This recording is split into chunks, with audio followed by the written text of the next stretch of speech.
에스겔이란 선지자가 위치해 있는 위치 자체가 좀 독특하다고 그랬잖아요. 멸망하기 전에 나라가 완전히 멸망이제 포로로 잡혀와서 나라가 멸망할 수밖에 없는 이유를 설명하고 선포해야 됐었고, 실제로 그 자기가 선포한 대로 선포하는 것을 봤고 경험했고, 그리고 나서 거기서 끝이 아니라 하나님은 반드시 또 회복하실 것에 대한 이야기까지 했어야 되는, 그런데 그 삶 안에서 그가 삶으로 또 행동으로 전해주고 드러내야 할 여러 모습들은 참 힘든, 선지자 사역을 감당하기 힘든 어려운 시간들이었죠. 또 이 시대에 좀 같이 활동했던, 좀 모양은 좀 다르지만 에스겔이 주로 백성들 대상으로 사역했던 사람들이라면, 이제 두 번째 책으로 우리가 보게 될 다니엘은 왕궁에서 이른바 우리가 말하는 제도권이라고 하는 그 이제 그런 좀 그 조직 안에서 거대한 바벨론과 바사 제국이라는 거대한 조직 안에서, 왕궁 안에서 하나님을 어떻게 드러내는 일을 했는가. 그러니까 하나님의 사람은 위치나 처해 있는 환경과 상관없이 얼마든지 하나님의 하나님 되심을 또 드러낼 수 있다는 것을 또 보여줄 수 있는 선지자를 통해서 알 수 있는 것이겠죠. 저자 있는 부분은 좀 그냥 넘어갈게요. 보시면 좋을 것 같고요. 일단은 다니엘이 활동한 기간은 좀 굉장히 길어요. 그렇죠? 왜냐하면 605년에 1차 포로로 잡혀와서 1장 1절에 보면 바사왕 고레스 3년이라고 10장 1절에 이제 536년 요때까지 활동하는 것으로. 근데 사실은 이제 그래서 요 기간만 따져 보면 거의 한 뭐 70년, 그렇죠? 아주 소년 시절에 잡혀와서 거의 이제 호호 백발의 할아버지가 될 때까지 살면서 활동했던 것을 알 수가 있지요. 그렇다면 다니엘서 기록은 뭐 이 안에 기록할 수도 있지만 536년에 있던 사건을 언급하는 것을 보아서 36년 이후에 기록된 것으로. 그렇다면 여기서 중요한 536년 이후의 역사적인 배경, 중요한 건 뭐냐면, 제가 다 생략하고 그냥 제가 나는 유임을 그냥 참고하시고요. 538년에 포로 기한이 있잖아요, 실제로. 맞죠? 그러면 사실은 에스겔서에서는 포로 기한이 되었다라는 것을 언급하진 않았잖아요. 에스겔이 받는지 못 받는지 모르겠으나 그 전에 죽었을 수도 있고.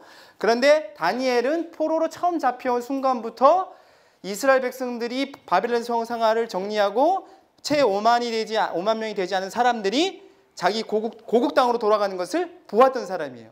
그리고 돌아오자마자 이 538년에서 돌아와서 이스라엘 백성들이 뭘 하기 시작했나요?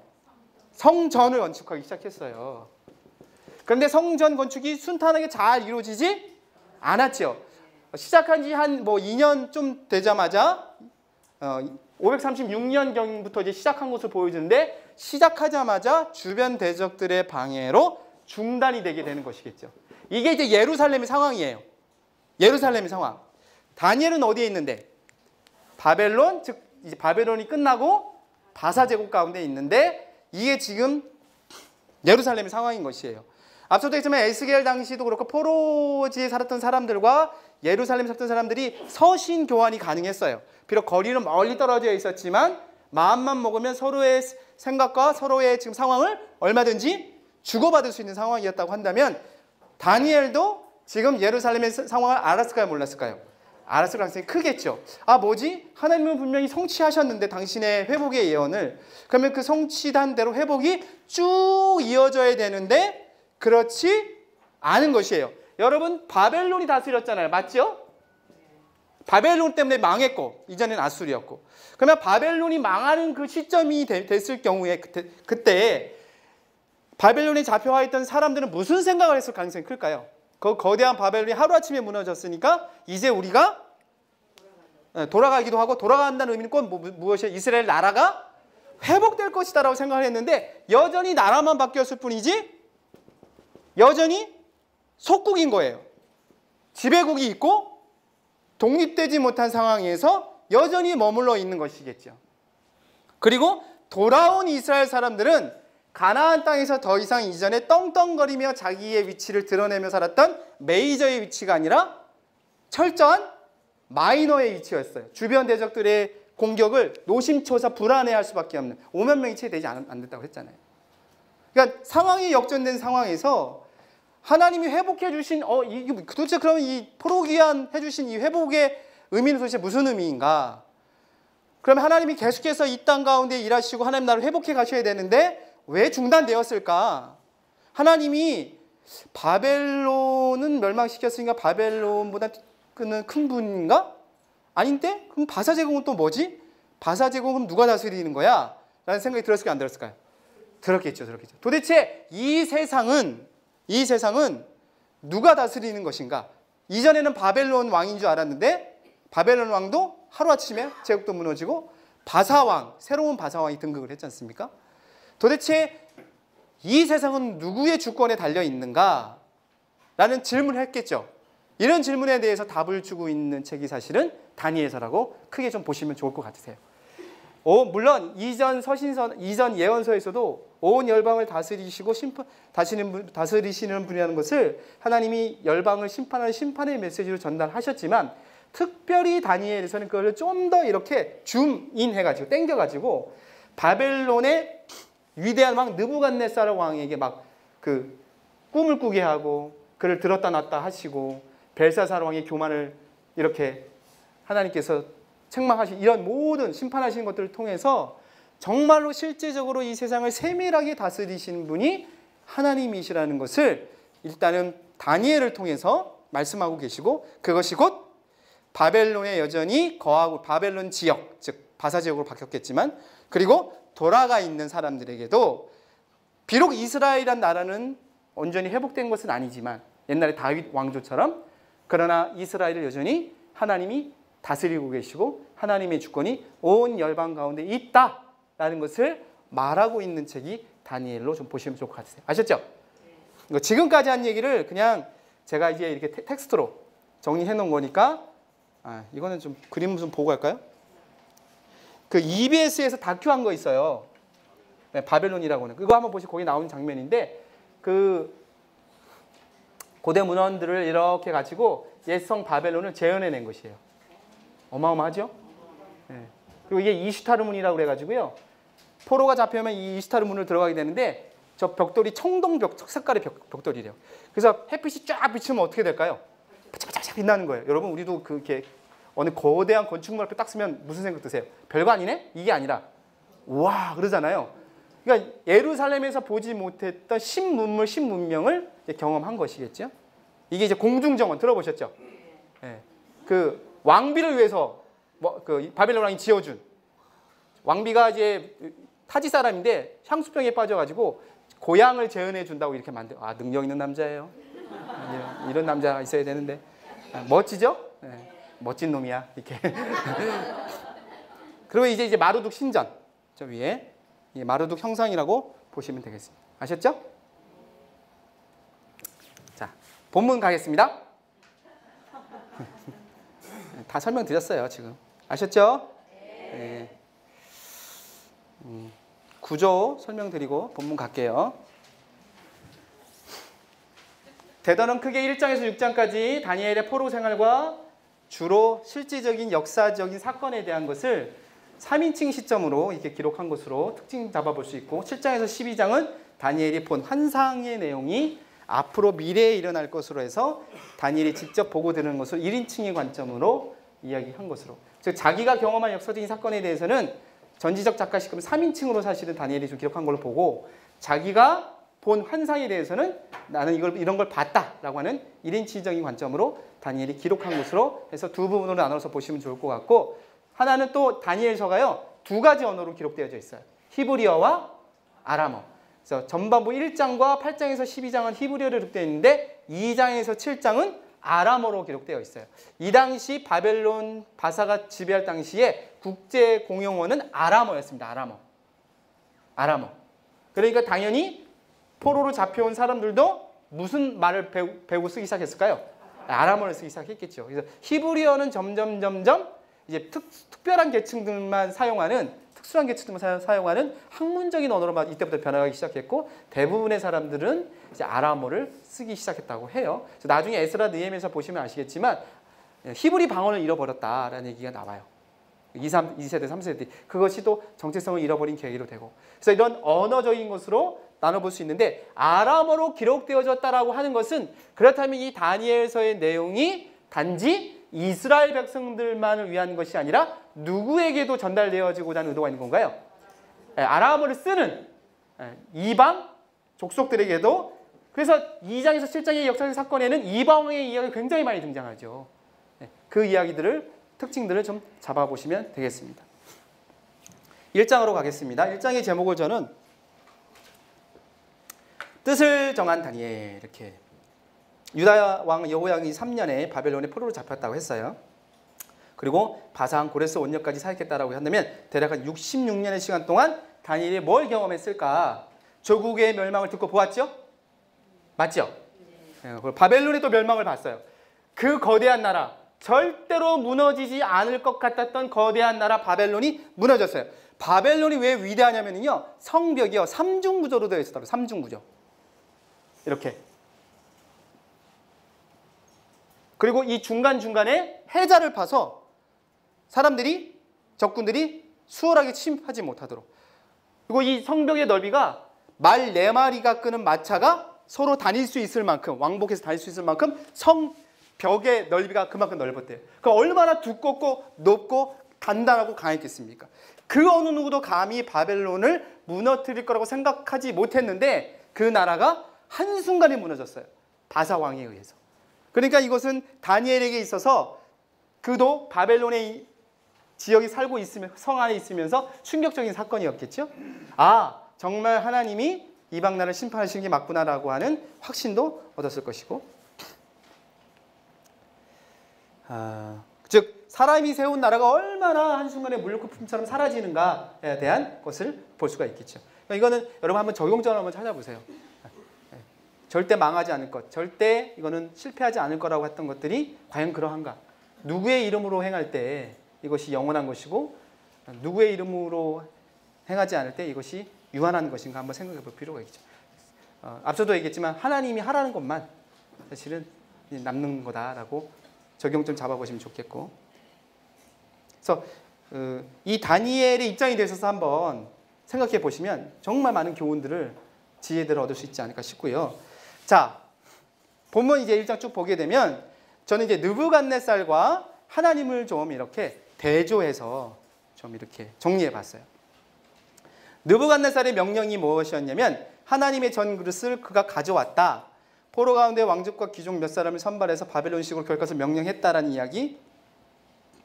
정해진 왕의 음식을 주어 먹게 하고 환관장이 다니엘과 세 친구의 이름을 고치고 환관장이 생명을 주관하는 게 느부갓네살 왕이고 다니엘과 세 친구를 왕 앞에 이제 세워지게 되는 것이겠죠. 자, 느부갓네살 그만한 능력이 있는 사람이라는 거예요.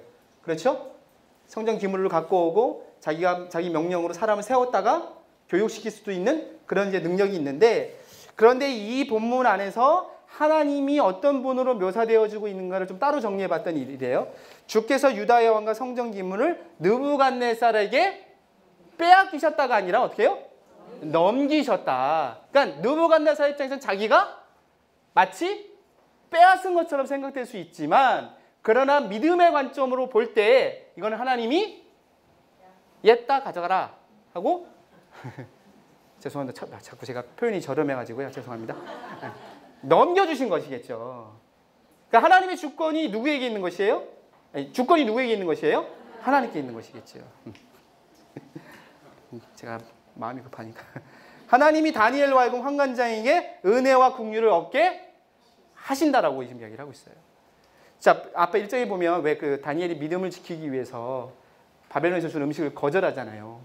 그거는 사실은 굉장히 그 느부갓네살의 입장에서는 자기 권위 아래 들어오지 않는 거기 때문에 그거는 굉장히 위험한 거거든요. 그럼에도 불구하고 다니엘이 이렇게 할 수 있었던 것은 다니엘의 어떤 의로움이 아니라 하나님이 은혜로 보호하고 계시다라고 볼 수 있는 것이겠죠. 그러니까 저는 이 관점을 이렇게 보면서 같은 상황 안에 우리가 다 살고 있지 않습니까? 2017년 오늘이 12월 며칠이죠? 9일 맞죠? 12월 9일 이 시간 이때를 우리가 다 같이 살고 있는데 그리고 우리가 경험하고 보고 바라보는 사건이나 상황들은 다르지 않지 않습니까? 그런데 이 상황과 사건들을 어떤 관점으로 보느냐에 따라서 그 사람의 삶의 길과 방향이 정말 많이 달라진다는 것을 느끼시잖아요. 그렇죠? 이 좋은 주말에 우리가 등산을 가도 참 좋을 텐데, 건강을 위해서 여기에 오셔서 말씀을 들으시는 것 좋죠? 계속 막 강요해. 막 좋은 거예요. 빨리. 어떤 선택을 하냐에 따라서 그렇지 않습니까? 그냥 우연찮게 왔다가 왜 그런 경우 있잖아요. 어떤 말씀이 나에게 울림이 되어져서. 그런 것처럼 분명히 하나님이 하나님의 관점으로 이 세상을 어떻게 이끌어 가시는가를 볼 수 있는 사람이 저는 믿음의 사람이 가져야 지혜이지 않을까 싶은 생각이 들어요. 같은 상황을 봐도 그걸 하나님이 하신 거냐, 정말 세상이 힘이 있어서 하는 거냐, 이런 관점이 아니라 이렇게 좀 볼 수 있을 것 같고요. 자, 뜻을 정해서 왕의 음식을 하는 이야기들, 친구들의 새 친구들의 선택. 이 선택이 왜 가능했을까? 앞서 잠깐 설명드렸지만 다니엘과 이 새 친구의 믿음의 탁월함도 있고 이들의 순전함과 정결함도 있겠지만 제가 보는 관점은 조금 다른 관점인데 이들이 이런 믿음의 선택을 그래도 담대하게 할 수 있었던 것은 이제 하나님의 은혜 때문이 아닌가라는 것이겠죠. 왜냐하면 1장 3절에서 9절, 10장 10절의 실제 두 부분으로 나눠서 보면 왕의 권세가 동일하게 언급되어지고 그 왕의 권세에 맞춰서 다니엘의 요청이 있어요. 요청의 결과가 이렇게 있는데 제 아랫부분에 마지막 부분을 보게 되면 다니엘로 하여금 환관장의 은혜와 긍휼을 얻게 하신 이야기가 등장을 하고 하나님이 내 소년에게 학문과 지혜를 주시고 꿈을 깨닫게, 스스로 깨닫게 한 게 아니라 주체가 누구예요? 하나님이 그렇게 하셨다고 하는 거예요. 물론 하나님 하시거나 아무것도 안 해야지 이게 아니라 최선을 다해서 준비한 그 사람에게 그 일에 대해서 하나님이 은혜를 주셔야지만이 결국 이루어진다라는 것에 대한 이야기인 거겠죠. 그리고 그것을 아는 사람은 아까 우리 목사님께서도 찬양 전에 얘기했지만 그냥 이 세상을 그냥 대충 살 수 있는 것이 아니라 정말 이게 하나님의 은혜로 된다라는 것을 깊이 아는 사람이라면 하루하루를 그냥 대충 살 수가 없는 것이겠죠. 지금 하는 것을 대충 할 수가 없는 것이겠죠. 내가 이렇게 이 과정 안에서 최선을 다할 때, 해갈 때 최선을 다할 수 있게끔 하는 것도 하나님의 은혜인 것이고 그리고 최종적으로 이 모든 것을 이루게 하시는 분 하나님의 은혜라는 관점이 그들에게는 있었기 때문에 이렇게 왕의 그 준엄한 명령 앞에서도 당당할 수 있지 않았나라는 생각을 해보게 되는 것이겠죠. 자, 1장 요 정도까지 마무리하고요. 굉장히 신나시죠? 막 이런 얘기 들으면 신나지 않으세요? 나도 이제 그래야지. 아닌가? 자, 2장 느부갓네살의 꿈 이야기가 등장합니다. 큰 신상을 이제 느부갓네살이 보는 꿈을 꾸죠. 마음이 번민하여 잠을 이루지 왕이 그의 꿈을 자기에게 알리도록 박수와 술객과 점쟁이와 갈대에서 수사를 부르라 명하세. 여러분 이 당시에 느부갓네살은 무소불위의 권력으로 세상을 다스리는 왕이었어요. 맞죠? 누구나 다 인정하는. 그런데 그런 사람도 자기가 꾼 꿈조차 해결을 못한다. 얼마나 사람의 존재가 미약한가라는 것을 알 수가 있겠죠. 자기가 꿈을 꿨는데 그냥 개꿈이겠거니 하고 지나치면 되겠는데 그렇게 되지가 않는 거예요. 계속 그를 괴롭히는 거예요. 이 꿈의 의미가 뭔지를. 아무리 해결하려고 해도 해결이 안 되고 수많은 술사들을 불러서 애굽 바벨론에 있는 술사들을 불러서 이것을 해석하게 해도 되지가 않는 것이겠죠. 세계 최고의 지혜와 지식을 자랑하는 그 바벨론 땅 한가운데 살고 있는 왕도 해결이 안 되고 최고의 지성 집단이 모여있다라고 볼 수 있는 바벨론의 술사들도 그 꿈을 풀어내지 못하고 있는 상황을 보고 있는 것이겠죠.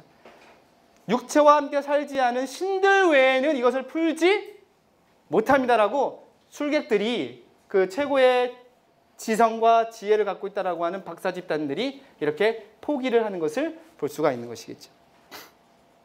그랬을 때 하나님의 능력으로 이 문제가 해결됩니다. 새 친구들에게 다니엘이 기도 요청을 하면서 이제 다니엘이 부름을 받고 문제를 해결하죠. 하나님이 응답을 하십니다.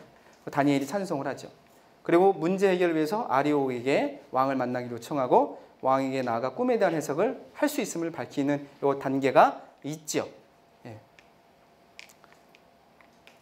그러니까 이 단계를 통해서 본문이 드러내고자 하는 이유는 뭐냐면 또 이것도 이 역시 다니엘이 그만한 지혜가 있어서가 아니라 다니엘로 하여금 이것을 풀 수 있는 지혜를 주시는 분이 하나님이라는 것을 이렇게 단계 안에서 기도하잖아요. 하나님 앞에. 하나님께 이 문제를 어떻게 해결할지를 겸손하게 지혜를 요청하지 않습니까? 이런 관계를 좀 보시면 좋을 것 같고, 하늘에 계신 하나님, 은밀한 일이라는 이런 단어의 반복이 하나님만이 그 은밀한 일을 행하시고 나타내시고 해결하시는 분이라는 것을 볼 수가 있겠죠. 그래서 그 하나님이 행하신 그 은밀한 일이 뭐냐, 그 꿈이 뭐냐, 느부갓네살로 하여금 꾸게 한 그 꿈이 뭐냐, 머리는 순금으로 되어 있고 가슴과 두 팔은 은이고 배와 납작다리 노수로 만들어져 있고 종아리는 새, 발은 새와 진흙, 그리고 손대지 아니한 돌이 뜨인 돌 들어보셨죠? 예, 아무도 손대지 않은 그 돌이 이 신상의 새와 진흙의 발을 부수면서 신상이 무너지는 이런 꿈. 그렇다면 각각 말하는 이 부분이 무엇을 의미하는 것인가? 상징적인 의미인 거잖아요. 그렇죠? 그것을 이렇게 좀 해석해 보면 어떨까 싶어요. 37절 이후부터 해가지고 순금은 이제 바벨론의 느부갓네살이라고 이제 다니엘이 쭉 해석을 해가지요. 39절에서 이제 왕보다 못한 나라가 일어날 것이다. 메대와 바사를 의미하겠죠. 그다음에 놋 같은 나라, 온 세상을 다스린다. 헬라 제국을 의미하고, 또 강하기가 새 같고 나라를 부셨지. 로마 시대를 의미하고, 그리고 로마 시대가 로마의 알렉산더 대왕 이후에 나라가 4개로 쪼개져요. 알렉산더가 금방 죽거든요. 아시죠? 네. 오래 통치를 못하고 금방 죽으니까 그 부하들이 4명인 그 거대한 제국을 4개로 쪼개서 분할 통치를 하게 되죠. 그리고 나서 그 이후에 모든 나라의 시대를 열국 시대로 볼 수가 있고, 그 다음에 여러 왕들의 시대, 하나님 한 나라의 시대, 이것은 예수 그리스도의 재림 때를 영원한 하나님의 나라로 해석해 볼 수가 있는 것이겠죠. 즉 이렇게 다니엘이 하나님의 주신 지혜로 이 꿈을 해결해내고 있습니다. 그러면서 느부갓네살이 하나님의 주권을 인정하죠. 너희 하나님은 참으로 모든 신들의 신이다. 모든 왕의 주제이시다. 하나님은 은밀한 것을 나타내신다. 이 꿈에 대한 다니엘의 해석을 듣고 이제 느부갓네살 왕이 이방 왕의 입술을 통해서 누구의 이름이 높여지는 것이지요? 하나님의 이름이 높여지는 것을 볼 수가 있습니다. 그래서 하나님은 이스라엘의 민족 신이만이 아니라 온 열방을 다스리는 주권자이시라는 것을 드러내고 있고, 또 느부갓네살이 다니엘을 높입니다. 다니엘에게 절하고 예물과 향품을 그에게 주고 또 이런 얘기들을 합니다. 꿈의 해석을 들은 느부갓네살은 하나님뿐만 아니라 다니엘도 높이게 되는 것이겠죠.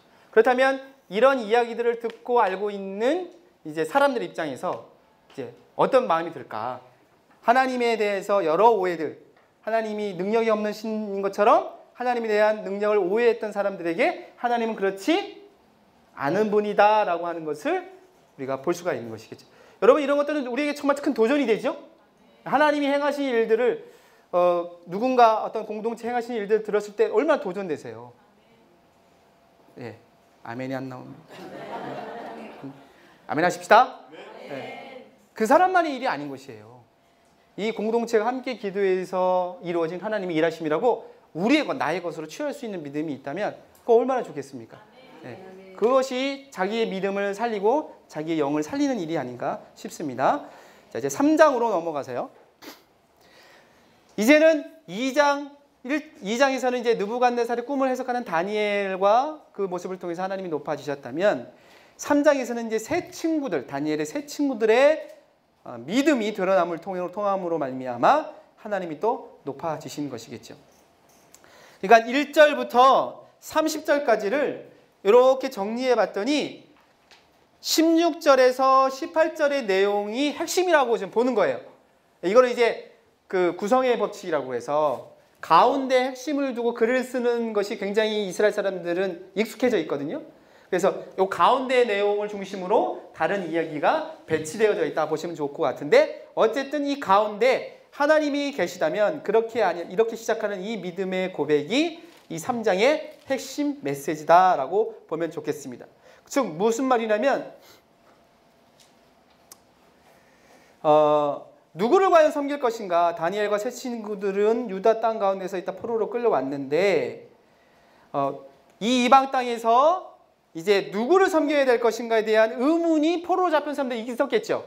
당연히 나라가 망해서 끌려왔으니까 하나님을 믿지 않는 사람들에게는 이제는 무엇을 섬기겠다는 것이 분명할까요? 난 이제 하나님 버리고 마루독을 섬길 거야. 바벨론의 신 마루독을 섬길 거야. 라고 생각이 들겠지만, 그러나 이 세 친구의 믿음의 고백을 통해서, 그리고 그 고백 가운데 행하신 하나님의 일들을 통해서 하나님께서는 이제 선택하라고 이야기하는 것이겠죠. 나를 선택할 것이냐? 마루독을 선택할 것이냐? 이 질문에 세 친구들은 어떻게 답을 주고 있을까라고 사실은 묻고 있는 것 같습니다. 여기 그 다니엘과 세 친구에 대한 내용은 제가 설명 안 드려도 다 아시죠? 이건 교회학교 때에서 쭉 들어오셨던 거여 가지고 아셨죠? 이거 사실은 그렇게 어렵진 않은데요. 내용이 이제 해석적인 관점을 통해서 어떠한 지혜를 찾을 수 있을까를 여러분이 조금 이렇게 보시면 좋을 것 같으세요. 자, 세 친구들의 믿음의 결단과 그들이 이제 풀무불 가운데서 건져지는 사건을 통해서 말미암아 느부갓네살이 또 동일하게 하나님의 주권을 인정합니다. 사람을 구원할 다른 신이 없다. 그리고 지극히 높으신 하나님 내게 행하신 이적과 놀라운 일을 즐기하노라. 참 이랬으면 좋겠어요. 정말로 이게 좀 소원인 것 같아요. 저는 이런 경험을 해보는 게. 예수 안 믿는 사람이 와서 당신이 믿는 하나님 이런 분 정말 대단하다라는 고백을 들으면 얼마나 좋을까. 그런 경험 있으세요? 있을 줄 믿습니다. 그게 참 좋겠어요. 요즘 그런 게 없지 않습니까? 잘 반대의 경우가 좀 많아가지고. 그리고 동일하게 또 동일한 패턴으로 하나님을 높이고 그 이후에 새 친구들을 높이는 일이 또 이제 이 3장 안에서 벌어지고 있죠. 그러니까 1장과 2장과 3장의 내용을 보면 굉장히 단순해요. 그렇죠? 믿음과 상황이 부딪히는 상황이 계속 반복되는 거예요. 그 가운데서 그 부딪히는 상황을 각 사람이 어떻게 극복해내고 있는가, 어떤 관점으로 그 극복해낼 수 있는 힘이 어디로부터 오는가, 하나님부터 온다는 것을, 하나님부터 지혜가 온다는 것을 얘기를 해주고 있고, 그 믿음을 통해서 결국엔 하나님과 또 그 믿음을 고백한 사람들 하나님이 차례대로 높여가신다는 것을 보시면 좋을 것 같습니다. 4장입니다. 4장은 이제 느부갓네살의 두 번째 꿈이 펼쳐지게 됩니다. 여기서는 직접적으로 하나님께서 느부갓네살의 교만함을 낮추시고 하나님이 하나님 되심을 드러내는 것이겠죠. 2장과 3장은 다니엘과 그의 세 친구들을 통해서 하나님이 참신 되시고 능력 있으심을 설명했어요. 어쩌면 다니엘과 같은 상황 가운데 있는 사람들에게 다니엘처럼 우리도 그렇게 해야겠다, 이렇게 도전이 되었다면, 이제 4장 그리고 또 5장에서는 하나님이 참신 되시고 능력 있음을 이방왕 느부갓네살하고요, 또 벨사살이라고 하는 바벨론의 왕에게 행하신 하나님의 일들을 통해서 다른 상황 가운데 있는 이방인들, 그 이방인들에게 하나님이 어떤 분이신지를 드러냄을 통해서 하나님은 유대인만의 하나님이 아니라 이방인을 다스리시는 하나님이라는 것을 드러내고 있는 것이겠죠. 전능한 참 신이시라는 것을. 그래서 왕이 꾼 꿈 해석, 느부갓네살 하나님 찬양이 AY 다시 왕이 꾼 꿈과 왕이 꾼 꿈의 성취가 어떻게 이루어지고 있는지를 서로 보여주고 있고, 19절에서 27절 이 꿈의 해석 부분이 굉장히 이 본문에서는 가운데 부분 중요한 부분이라고 할 수가 있는데요. 지극히 높으신 이가 사람의 나라를 다스리고 자기 뜻대로 그것을 누구에게든지 주신다라는 고백을 느부갓네살의 어떤 그 상황 안에서 고백되어져 나오도록 하나님이 하신 것이겠죠.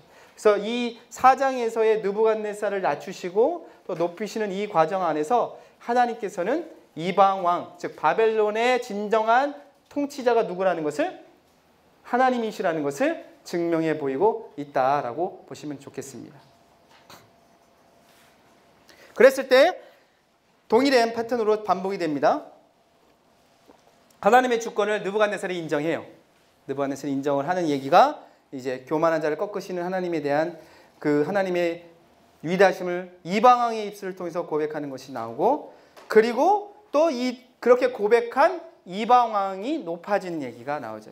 그러니까 즉 유대인이어서 그가 높아지는 것이 아니라 이방인이랄지라도 하나님의 주권을 인정하고 하나님께 속하기를 결정하게 되었을 때 그에게도 구원이 또 있다라는 측면으로도, 영원한 진리적인 측면으로도 이해해 볼 수가 있는 것이겠죠.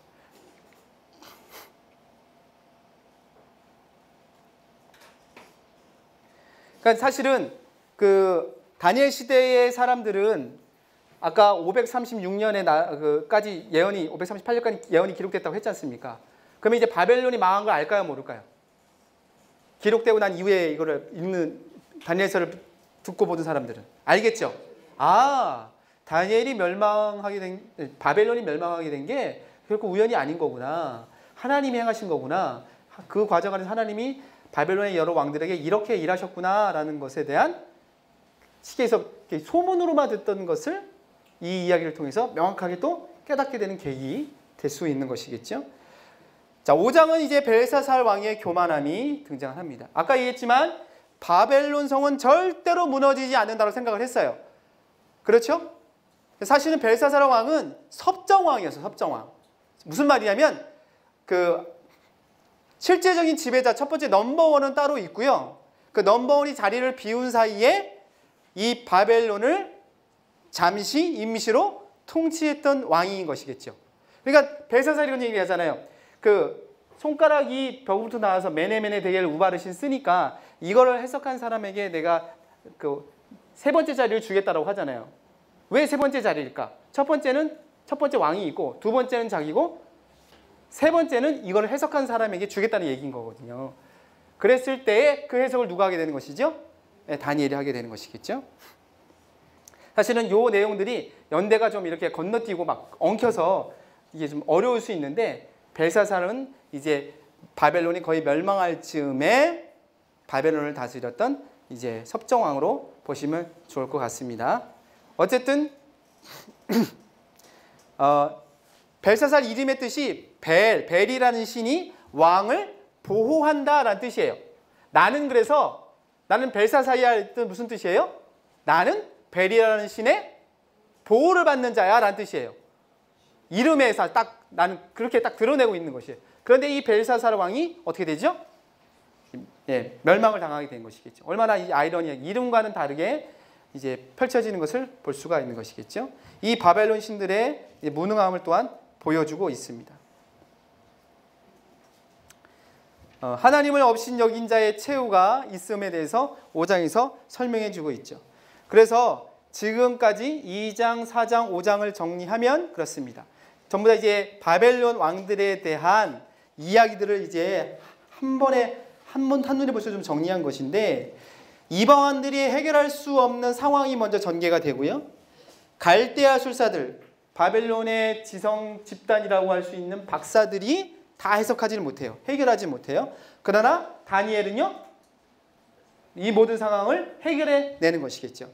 그리고 난 다음에 하나님께 대한 왕들의 고백이 있는데, 느부갓네살은 2장과 4장에서 하나님의 주권을 인정하지요. 그런데 벨사살은 인정하지 않아요. 그러니까 하나님이 벨사살을 치시고 바벨론이 멸망하게 된 결정적. 왜냐하면 드러나는 것이에요. 하나님의 주권을 인정하지 않는, 하나님의 주권을 인정할 때는 그나마 명맥 유지가 됐으나 하나님의 주권을 인정하지 않을 때는 여지없이 하나님이 바벨론 이방 나라를 심판하신다는 얘기를 보여주고 있는 것이 아닌가. 다니엘이 높아지게 됩니다. 그 과정 안에서 바벨론의 지혜자의 어른 박수장 셋째 통치자로.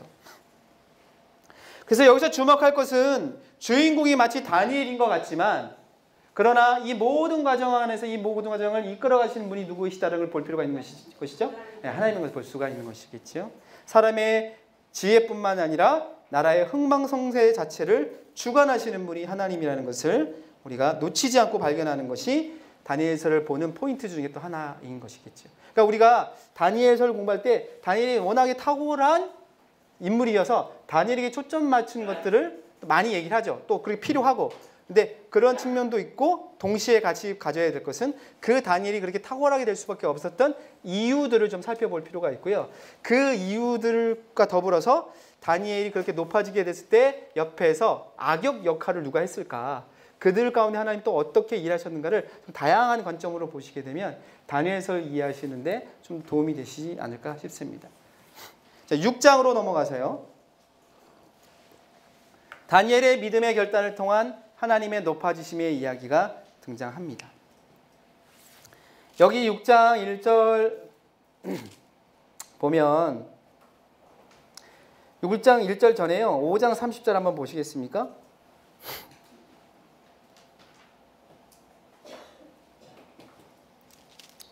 그날 밤에 갈대아 왕 벨사살이 죽임을 당했어요. 벨사살은 아웃된 거예요. 그러면서 이제 바벨론이 이제 망하게 되는 길로 넘어가게 되는데 여기서 이제 메대 사람 다리오가 등장하죠. 예. 그러면 이제 좀 보시는 분들은 좀 관찰을 주의 있게 하시는 분들은 다리오는 왜 갑자기 여기서 등장하지? 이렇게 의문이 사실 들어야 되는 것이겠죠. 왜냐하면 다리오라는 인물이 바사 제국의 왕인데 사실은 더 유명한 왕은 한참 뒤에 등장하거든요. 522년경에 이 다리오 왕 성전 제공과 관련이 있는 왕으로 등장해요. 그런데 지금 바벨론이 멸망할 즈음에 메대 사람 다리오로 등장하잖아요. 맞죠? 이때 지금 활동했을 때 그렇다면 이게 도대체 누구를 의미하는 건가? 해석적인 관점이 이제 두 가지가 있는데 원래는 이제 바벨론 제국을 무너뜨린 게 바사 왕 페르시아, 지금의 페르시아 왕 고레스잖아요. 고레스에 대한 다른 표현이다라고 하는 해석이 있고요. 그리고 고레스가 이렇게 바벨론을 무너뜨릴 때 혼자서 세운 게 아니라 여러 나라를 좀 이렇게 친인척 관계를 맺으면서 연합하게 돼요. 그 가운데 메대라는 나라가 있었는데 그 메대를 다스렸던 인물 중에 다리오다. 그리고 이 다리오로 하여금 바벨론 성을 일종의 분봉한 개념으로 일종의 이렇게 총독이 대신 가서 좀 이렇게 다스리는 개념으로 이 직임을 맡겼을 것이다라고 하는 해석이 있습니다. 전혀 안 궁금하시는데 제가 얘기를 한 것 같아가지고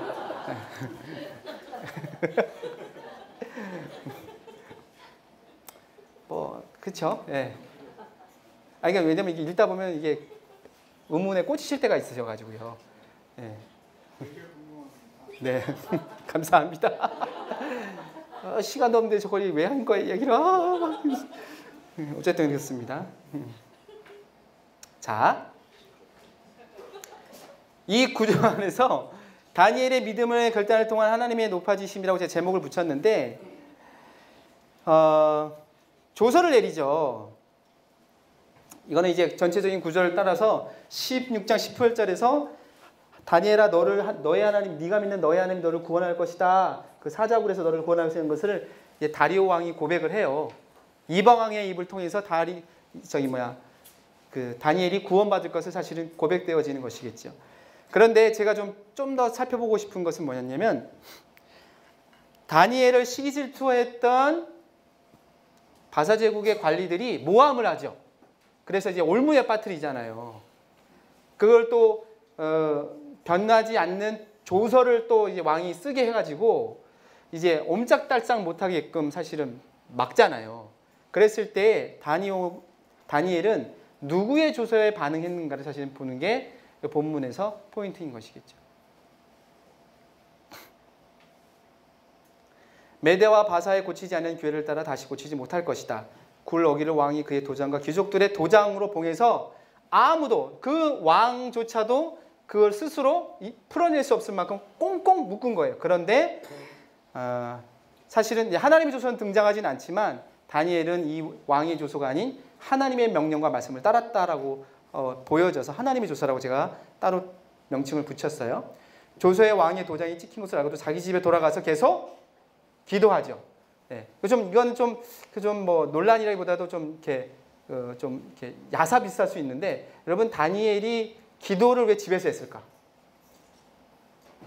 그런 생각 안 해보셨어요?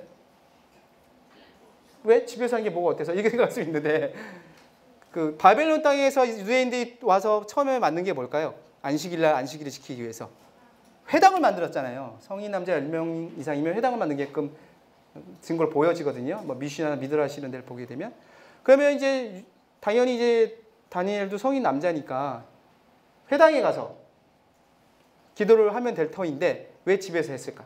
몰래 하려고? 들키지 않으려고? 어떻게 생각하세요? 당당하고 문 열고 다 누구나 다 보이게. 다니엘 집이 혹시 회당이 아니었을까? 새로운 해석입니다.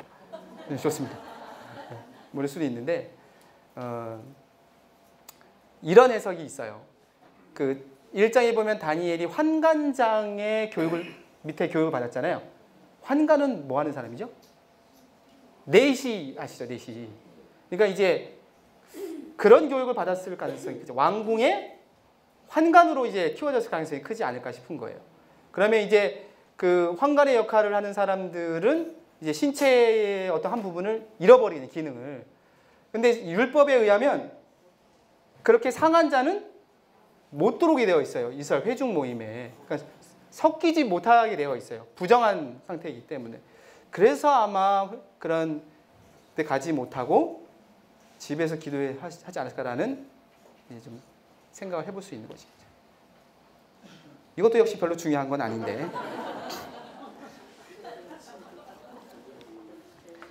근데 다니엘 입장에서는 참 속상하지 않았을까? 자기도 유대인인데 어쨌든 그렇습니다. 그러면서 다리오의 조서에 대해서 그럼에도 불구하고 다니엘이 사자굴에서 구원받고 난 이후에 다리오가 하나님의 주권을 인정하는 조서를 내립니다. 그의 나라는 멸망하지 않을 것이요 그의 건설은 무궁하다. 즉 1장에서 6장의 내용들을 쭉 살펴보면 여러 주제들이 드러나는데 하나님의 주권이 어떤 방식으로 누구를 통해서 드러나는지를 보시면 좋겠어요. 그러니까 오히려 아이러니하게도 그 주권을 더 명확히 드러내야 할 이제 인물들은 다니엘과 세 친구를 제외하고는 대부분의 하나님의 주권을 인정하고 드러내는 사람들이 이방 왕이라는 것을 알 수가 있겠죠. 하나님은 그런 존재라는 거예요. 하나님은 그렇게 이방 왕들을 통해서, 즉 세상 가운데 감춰주신 분이 아니라 드러나는 분이시라는 것을 명확하게 보여주고 있는 것이겠죠. 그래서 이런 주제들도 있고 또 그렇게 드러내기 위해서 어떻게 준비되어져야 될까라는 또 인사이트도 충분히 여러분들이 이렇게 보시면서 정리해 가시면 좋겠다라는 생각이 있습니다. 괜찮으시겠죠? 예. 자, 7장부터 이제 나머지 12장은 다니엘이 본 환상 얘기가 나와요. 그래서 굉장히 좀 환상이고 여러 비유적이고 상징적인 것들이 많이 나와서 해석하기가 굉장히 어렵고요. 이 해석에 대한 해석적인 방법도요, 굉장히 다양해요. 네, 한 서너 가지 이상 될 정도. 네, 그래서 저는 그 서너 가지를 다 알지는 못하고요. 그냥 제 수준에서 제가 이해한 해석의 방법 하나 정도를 제가 나누려고 해요. 근데 이게 이 7장부터 12장의 해석의 전부는 아니다라는 것을 여러분들이 좀 감안해 주시고요. 이게 틀리고 맞고 이런 차원으로 제가 말씀드리는 게 아니라 이렇게도 해석할 수가 있습니다라는 측면으로 설명드릴 테니까 참고하시고요. 나중에 차근차근히 또 다니엘서를 계속해서 공부해 가시면서 다른 관점들도 이렇게 보시면 좋겠다. 아셨죠? 일단은 묵시문학적인 형태를 띠고 있다. 그래서 묵시문학이라고 하는 이 문학적인 형태가 어떤 시대에 어떤 상황에서 어떤 의미로 발달하게 되었는가, 어떤 계기로 발달하게 되었는가를 이렇게 정리해 놓은 거예요. 예. 그러니까 소망이 다 끊어지고 정말로 아무 일도 일어나지 않을 것 같은 정말 적막한 그 상황 가운데서 다시 한번 하나님이 하나님이 되심을 효과적으로 충격적으로 드러내기 위해 했을 때 그 하나님의 임재와 하나님의 다스리심이 자기들 삶 가운데 이루어질 것을 정말 간절히 소망하는 마음을 담아서 이런 묵시문학들이 기록되어지고 그게 되는데, 그래서 다니엘서도 그런 묵시문학적인 형태를 띠고 있기 때문에 그 묵시문학이, 유대 묵시문학이 굉장히 발달했던 BC 2세기, 3세기에 기록된 것으로, 그러면 다니엘이 쓴 게 아닌 것이 되는 것이겠죠. 그리고 그 이후에 11장의 내용, 그 이전도 그렇지만 지금 바사 제국으로부터 시작해서 바사 제국을 이어서 무슨 제국이 일어나죠? 알렉산더의 헬라, 그리스, 그리고 로마. 그렇죠. 그 로마 제국이 일어나는 그 어간, 헬라 제국과 로마 제국이 일어나는 그 어간에 이제 신구약 중간사라고 하는 것들이 이제 포함되어져 있는데, 그때 여러 왕조, 이스라엘이 영향을 줬던 대표적인 왕조가 톨레미 왕조 혹시 들어보셨어요? 애굽 지역에서 있었던 이집트, 그리고 시리아 지역, 북쪽 지역에 있었던 셀루코스, 셀루키드라고 하는 왕조가 어떻게 이스라엘에 영향을 끼쳤는지에 대한 얘기, 역사적인 정확한 얘기들이 다니엘서에 다 예언되어져 있거든요. 그러니까 이거는 역사적인 사건을 경험하지 않고서는 이렇게 기록할 수 없다. 그러니까 이미 역사적인 사건을 경험했던 사람이 이것을 마치 일어날 것처럼 예언의 형태로 기록했다라고 생각해서 묵시문학적인 형태를 띈다 해서 다니엘서를 2세기, 3세기의 경의 작품으로 기록된 것으로 보는 견해가 있는데, 저는 그냥 다니엘이 하나님께서 주신 예언의 말씀을 보고 그대로 예언한 거라고 믿고 있습니다. 저의 믿음은 그렇습니다. 그래서 어쨌든 이런 건 설명을 좀 드려야지 좀 의문 갖고 계신 분에서 해소될 것 같아서, 이런 관점으로 저는 그래서 다니엘이 직접, 다니엘 때 직접 보고 예언한 것으로 보면 좋겠습니다. 자, 7장 보시겠습니다. 이제 큰 짐승 넷이 일어날 것이다. 그것을 어떻게 본문을 해석해주고 있냐면 17절에서 세상에 일어날 네 왕인데 사자, 곰, 표범, 넷째 짐승 이렇게 표현을 하고 있어요. 그래서 각 짐승에 대한 묘사를 각각 하고 있죠. 그렇다면 이 각각 짐승에 해당되는 나라는 무슨 나라일까? 그냥 그에 대한 성취적인 측면, 해석적인 측면을 저는 바벨론으로부터 시작하고 싶은 것이에요. 바벨론이고 메대와 그 다음에 바사이고 헬라이고 그 다음에 로마로 보는 것이겠죠. 사실은 다 미래적이에 일어나는 것이에요. 그런데 이 차례대로 나라가 일어나지만 영원한 나라는 없고 그 다음 나라에 의해서 무너지는 것들이 하나님이 이 세상을 주관하신다는 것을 드러내 보여주고 있는 것이겠죠. 그런데 이 넷째 짐승과 연관해서 예언이 계속 이어져요. 그 넷째 짐승에 보면 10뿔이 있는데, 넷째 짐승에 있는 얘기는 10뿔이 있는데 왜 10뿔이라고 표현했을까? 로마가 생겨지게 된 로마의 기원 배경이 있어요. 로마라는 나라가 그 이탈리아 반도에서 생겨난, 이제 혹시 로마 제국 시오노 나나미의 로마인 이야기라든지 로마에 대한 이야기를 좀 아시는 분도 아시겠지만, 로마가 이 10개의 어떤 그런 도시국가들이 연합되어져서 또 7개의 동산에서 이렇게 일어난 나라로, 그래서 이런 것들이 전부 다 이제 로마 제국을 사실 상징하는 것으로 보여지거든요. 그래서 10뿔, 그 10뿔 사이에서 근데 또 작은 뿔이 나오는데, 첫 번째 뿔이 아니라 뿔입니다.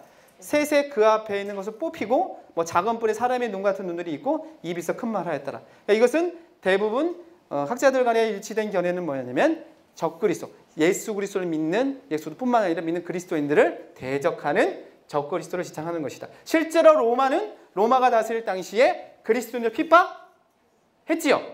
그래서 이때 예언이 이제 교회 시대에 성취된 것으로 볼 수가 있는 것이겠죠. 자, 이러한 환상을 보고 난 다음에 하늘 보좌 이상을 다시 한번 에스겔처럼 보게 됩니다. 왕자가 놓이고 옛적부터 항상 계시니까 좌정에 계시고, 옷은 희기가 눈 같고 머리털은 깨끗한 양의 털 같고, 보좌는 붉고 바퀴는 타오르는 불, 섬기는 자가 천천히 모시는 선자를 꼭 어느 때 본 거랑 비슷해요. 에스겔이 본 것도 비슷하고, 나중에 요한계시록에 보게 되면 사도 요한이 예수님을 본 환상과도 맞닿아 있죠. 이렇게 다니엘의 환상을 계시록에서 이렇게 예수님에 대한 묘사로 하고 있는 것을 보면 좋겠습니다. 그런데 작은 뿔이 말하기를 큰 목소리로 주목하는데 짐승이 죽임을 당하고 남은 짐승 권세를 빼앗기고 정한 시가 이르기를 기다리게 된다.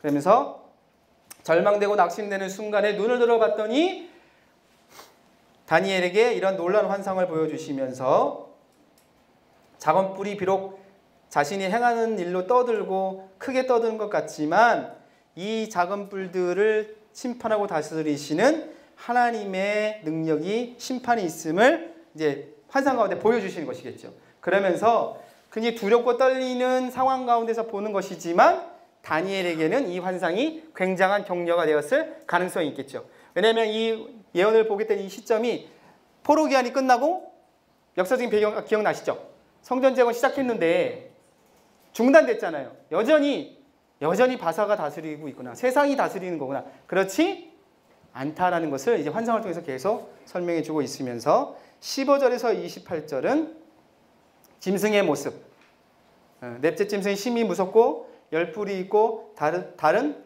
뿔이 나오고, 이 짐승이 성도들과 싸워 그들에게 이겼더니, 그러나 결과적으로는 이제 하나님께서 그 뿔을 무너뜨리신다. 그래서 한때, 둔때, 반때라는 표현이 나오는데요.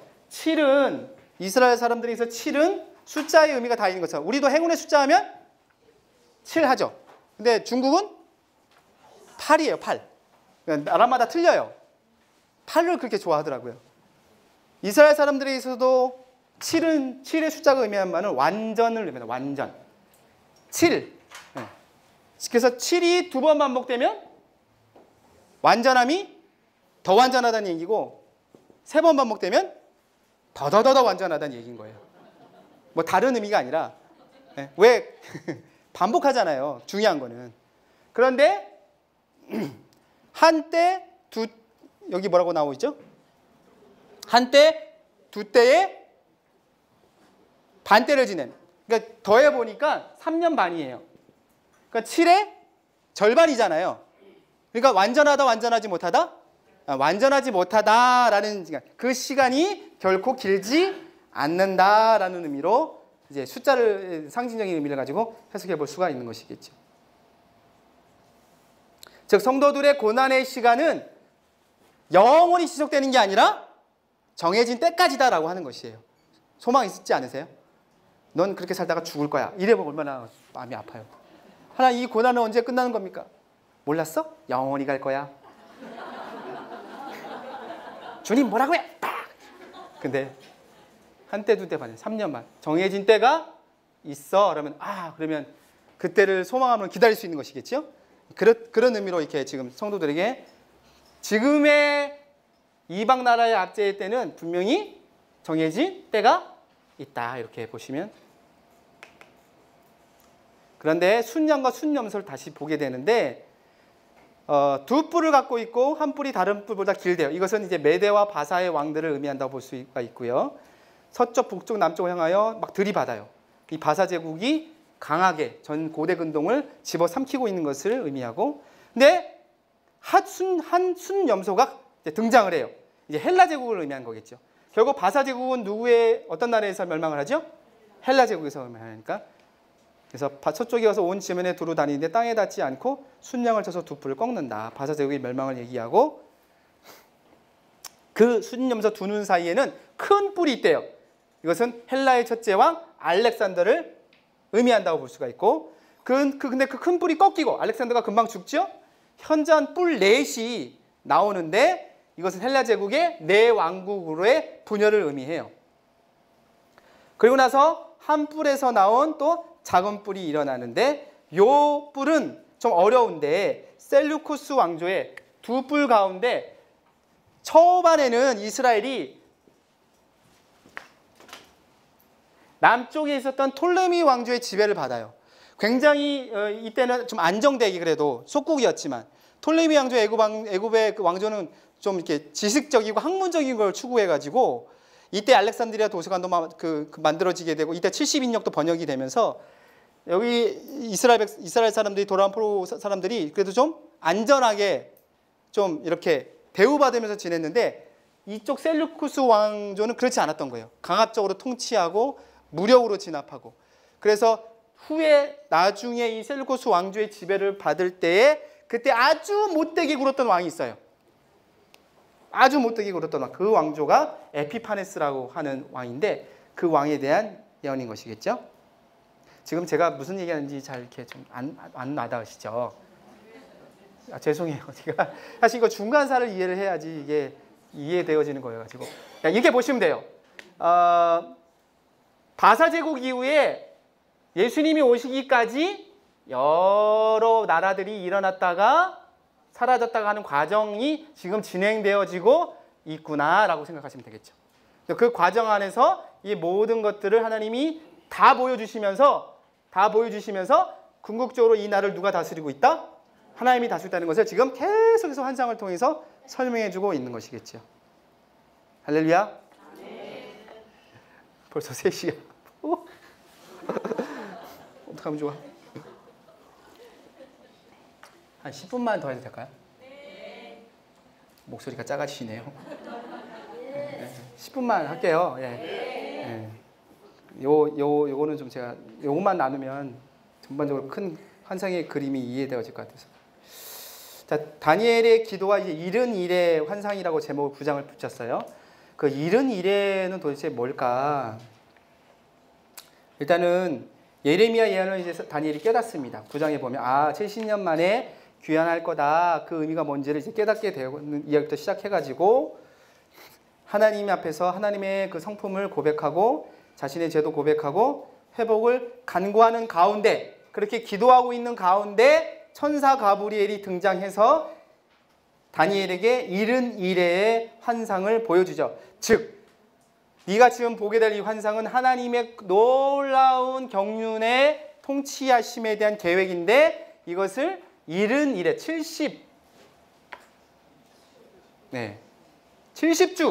70주라고 하는 그 시간적인 타임라인으로 설명해 주고 있는 거예요. 근데 이거를 어떻게 볼 것이냐, 어떤 관점으로 볼 것이냐에 따라서 해석이 분분해요. 근데 일단은 7이 등장하죠. 1은 할 때 7. 맞죠? 1흔은 70이잖아요. 1에는 7일이잖아요. 그렇죠? 7. 한 주는 7일로 구성되어 있잖아요. 그렇죠? 그래서 이거를 사실 곱하는 거죠. 그래서 490 이렇게. 그래서 일단은 7이라는 숫자는 아까 뭐라고 그랬죠? 완전하다. 이스라엘 백성들 생각할 때 또 완전의 수가 있어요. 10이에요. 10번 반복한다 하면 뭐 15번, 14번 반복해도 10번 반복하면 나는 완벽하게 이해해서 이란 의미인 거예요. 그러니까 70은 7이 몇 번 모인 건가요? 10번 모인 거니까 완전하고 완전하다. 거기에 또 7을 또 곱해요. 네, 정말 완전하다는 거예요. 그러니까 하나님의 이 구원 계획은 정말 완전하다는 거예요. 정말 완전하다. 그 얘기를 이제 숫자를 가지고 좀 풀어볼 수가 있고요. 처음에 7주, 그리고 62주, 1주, 더해서 70주 이렇게 되는데, 이 기간에 대한 설명을 그냥 그림으로 설명드리고 마무리하도록 하겠습니다. 제가 이 본문에 대한 해석은 어느 번역본을 따라서 제가 해석을 했냐면,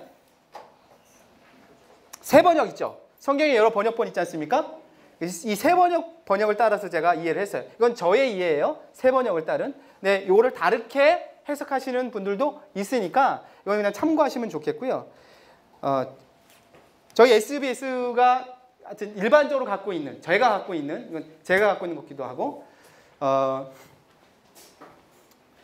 처음에 7일에는 바벨론 포로 시대를 의미해요. 7은 처음에 7주는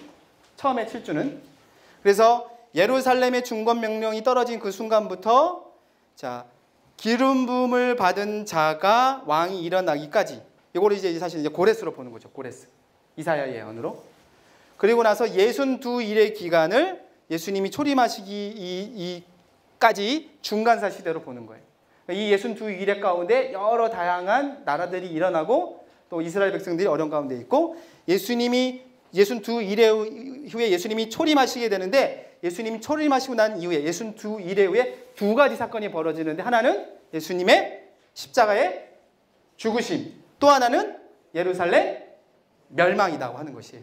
그리고 나머지 한 이래가 남는데, 이 한 이래가 여러 왕들의 시대라고 해서 이때부터 예루살렘 멸망 이후부터 지금까지, 그리고 앞으로 예수님 오실 때까지 이 얘기를 한 주로 딱 이렇게 한정 지은 것이겠죠. 이렇게 사실은 이렇게 이 숫자적인 의미를 이해해 볼 수가 있는데, 저는 이제 요 말씀만 드리고 좀 마무리를 하고 싶어요. 한 일에 비해서 한 일회가 되기까지 69주의 시간이 흘렀잖아요. 그렇죠? 70이 완성이라고 했을 때, 그렇죠? 예수님이 오셨을 때 이미 69주가 지난 거잖아요. 70 가운데 69. 이제 1이 남은 거잖아요. 1. 그 1의 시대를 지금 우리가 살고 있는 거잖아요. 즉 어떤 의미냐면, 하나님이 오실 때, 예수님이 다시 오실 때가 멀지 않았다라는 것에 대한 메시지도 의미적으로 이해해 볼 수 있잖아요. 우리가 정말 은혜의 시대에 살고 있는 것이겠죠. 그러니까 단순히 이게 여기 있는 그 연수를 의미하는 게 아니라 상징적으로 마지막 때가 곧 임박할 수밖에 없는 것에 대한 표현이지 않나라는 싶은 생각이 들고요. 10장에서는 이제 이 싸움을 그러면 어떻게 할 수가 있겠습니까? 우리는 그런 힘이 없습니다라고 하는 다니엘의 고백에 대해서 하나님이 미가엘 천사장을 보내서 이 싸움은 함께 하고 있다. 그 믿음의 싸움을 함께 할 것이다라는 이야기를 10장에서 풀어내고 있고요. 11장은 제가 앞서 말씀드렸죠. 이 중간사 시대 때 벌어지게 될 다양한 사건들에 대한 것을 남방왕, 북방왕, 남방왕 프톨레미, 북방왕 셀루쿠스라고 하는 상징적으로 표현해서 얘기를 하고 있고 12장에서 마무리를 하게 되는데요. 죄송합니다. 제가 너무 건너뛰어가지고 우리 12장 한번 보시겠습니까? 이제 제일 마지막 부분인데요. 마지막 때에 네 민족을 호위하는 큰 군주 미가엘이 다시 등장할 것이다. 환란이 있고 책에 기록된 모든 자가 구원을 받고 지혜 있는 자는 정오의 빛과 같이 빛날 것이다. 하나님이 회복해 주시는 얘기를 하시면서 많은 사람을 옳은 대로 돌아오게 한 자는 별과 같이 이런 역할들을 이제 너희들이 이제 해야 된다.